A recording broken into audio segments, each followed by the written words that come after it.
ટ્રેન્ડિંગમાં હમણાં આજકાલ વિડીયો એક ચાલે છે લબુબુ ડોલનો, એક નાનીકડી એવી ઢીંગલીનો. ઘણા લોકો કહે છે વિડીયો બનાવીને કે ભાઈ રાતના એ ડોલ અચાનકથી ચાલવા વળગી ગઈ હતી, અચાનક તમે સવારે ઉઠ્યા તો એ ડોલ બેડ ઉપર આવી ગઈ, તેને સ્માઇલ કરતી હતી. ઘણું બધું ઘણા લોકો બોલે છે, નવા નવા વિડીયો બનાવીને ઘણા બધા ટ્રેન્ડિંગમાં વિડીયો જોયા. હમણાં જ એક મેં કાલ વિડીયો જોયો, મેં એક ભાઈ કહે છે સુરતનો કે આ લબુબુ ડોલના કારણે 2 જણાના મૃત્યુ થઈ ગયા, 2 જણા મરી ગયા.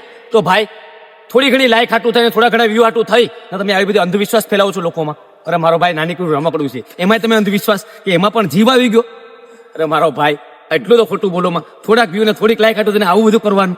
તો ભાઈ આ અંધવિશ્વાસ છે, આ અંધવિશ્વાસ સત્ય ખરેખર છે જ નહીં. આ વસ્તુ કે લબુબુ ડોલ ચાલે એવું કોઈ છે નહીં. મારા એક મિત્ર પાસે પછી એને પણ લીધી છે અને એને મને 2 દિવસ રાખવા આપી. મેં પહેલાં ટ્રાય કરી કે ભાઈ આનાથી કંઈ થાય છે ખરું, તો ભાઈ કોઈ વસ્તુ થતી નથી. આ એક વાસ્તવિકતા છે, સમજો. આ લબુબુ ડોલનું બધું ખોટું છે, ખાલી થોડા ઘણા લોકો આ વ્યૂ હાટું થઈને લાઈક હાટું થઈને આવું બધું બોલે છે. એટલે આ વાસ્તવિકતા છે નહીં. આને હું ખોટી સાબિત કરું છું, મેં ટ્રાય કરી છે પછી હું બોલું છું, કોઈ ફાંકા ફોજદારી કરતો નથી. એટલે આવાના વિડીયો જોવા માટે તમારા ભાઈને ફોલો જરૂરથી કરી લેજો. ને આવા લોકોથી તો બહુ આઘું રહેવું. ને આવા લોકો જો વિડીયો બનાવતા હોય ને તો અનફોલો કરી દેજો.